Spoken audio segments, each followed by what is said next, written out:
just living.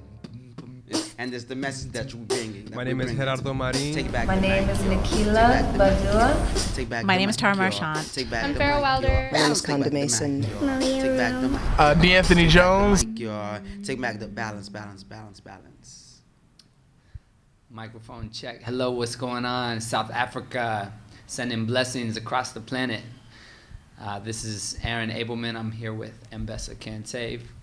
We are working around the convergence of arts, activism, environmental, social change, and looking at building a better world for our children, and hoping that the power of creativity and collaboration and all the principles that have been lost in this culture can resurface at this time of great change on the planet.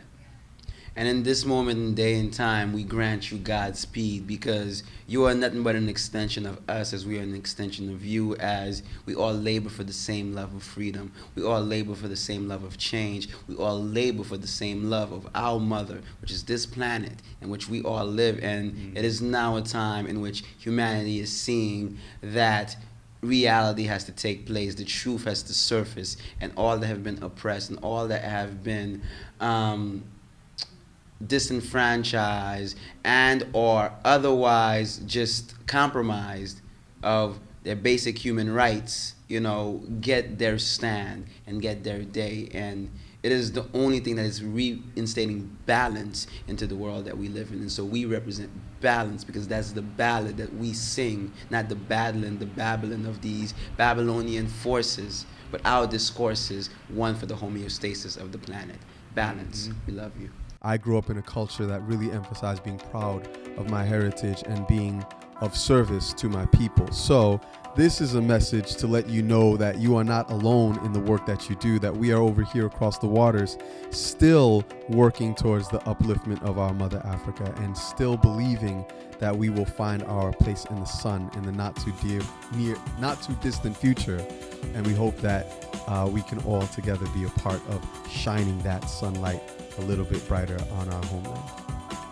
I'm very excited to be able to share with you what I'm doing here, because it relates so much to what everyone's doing on a global basis, which is finding the power within and being in time with community and being in time with solutions. We call ourselves solutionaries here, and we have so many solutions, and in crisis is solutions.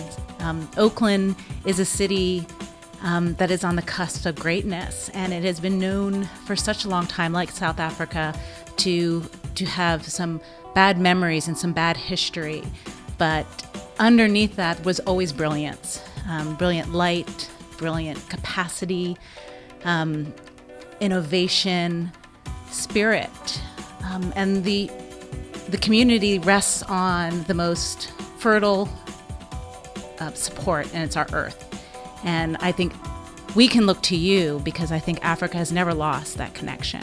So we look forward to all the great leaders you have provided for us, and we hope that we can provide a connection for you and some spiritual opportunity to work together. I work for an organization called the Women's Earth Alliance, and we work with women, emerging women leaders throughout Africa, India, North American, indigenous lands. The way the world is, women's voices are not heard enough when it comes to our most essential resources. And so Women's Earth Alliance is about bringing that voice to the light. And it's an honor to be able to share and transmit my love to you all.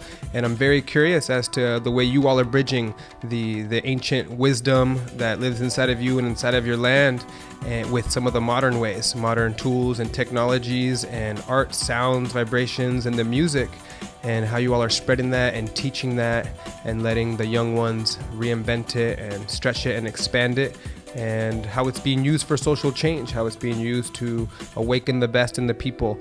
From the little bit I know, I sense that is what you all are doing out there in many ways, and I would love to bridge that with the work that we're doing out here. And I send many blessings and all of our hearts fire to you all. Well, I want you to know that there are millions of young people from all around the world who care about climate change, and we want our future to be a top priority, and we understand what's happening to our planet. We realize that this is the most urgent issue of our time, and we are ready for our voices to be heard. And I'm organizing this big international Million Kid March for Mother's Day, May 8th, 2011, to bring together 1 million kids from all over the world and say to our leaders, this is about our future, and this is about our survival, and do I matter to you, and bringing that message about. So just remember that the youth climate change movement is strong, and we're ready for our voices to be heard. First, you need to stop putting your plastic waste in the water gulf, because it is bad for the animals, because there's this movie called Happy Feet, and this penguin, he had one of those the plastic soda can holders around his neck, and he couldn't do the things that he needed to do, like communicate and eat. So you need to stop putting your plastic waste in the water and recycle it, or you could reuse it if it's something you can reuse. And then my second one is you need to pass stuff down to your children, because if you wanted to give them a music box, you have a music box and you wanted to give it to them, but you don't just bat it with a baseball bat and then give it to them when they're 12. You want to keep it very good so you can give it to them and it's perfect. So that's what I want you to do with the world for your children later on. Well, I mean, I've just been noticing what South Africa has been doing, just had the World Cup there, and it's just South Africa's rise is definitely a lesson for former quote-unquote third world countries, if you want to classify South Africa as that. I think they're really developed socially and economically and physically too, and I think that South Africa is a continuously rising force when it comes down to human rights and just being that place that it's set out to be. And it just comes to show you that democracy is not something that can't be achieved, and you just have to fight for it. You have to fight for some things, and that's why I really look up to Nelson Mandela and what he had done for that region, not only inspiring his people but the region as a whole, whether you are black or white. And I think that that's a message that needs to be reinforced again here in America. I love what Dr. King said. He equated greatness with service. And he said, but anyone can be great because anyone can serve. All you need is a heart full of grace and a soul powered by love. So I think that's what we all need to strive for, a heart full of grace and a soul powered by love. If we can get to that point, then we can build beloved community. And, that is really heaven on earth. That's what we're here to do. Let's do it. You have been a beacon of light in many ways for us in terms of how a country that had such a division that the people could come and actually lead without there being a total bloodbath is amazing and speaks a lot to the heart of the South African people and your process and the TRC and all of that it was an amazing process for us on this end to watch as well. So it's amazing that you were able to do what you've done and to get where you are, given the circumstances. So, who are we now? Who are you now as leaders of your own country, as proactive, as being people who are proactive in determining your own future? Who are you now in that process?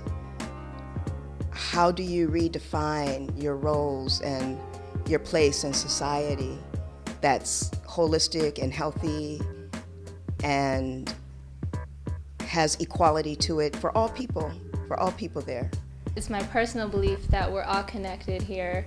The work that we do here in Oakland is important, even if we think it's just for us, because we're all a part of an organic whole. And so the work that you guys are doing in your community sustains you, but it also sustains the entire world. So thank you for that. How does this change things to have these tools and ability to share ourselves to a larger community, to a larger audience? How can we use these tools to get more access to more people, to get to really understand each other? So what would be your perspective on how these tools can support the work that we do in our own communities as well as what we're doing in the world?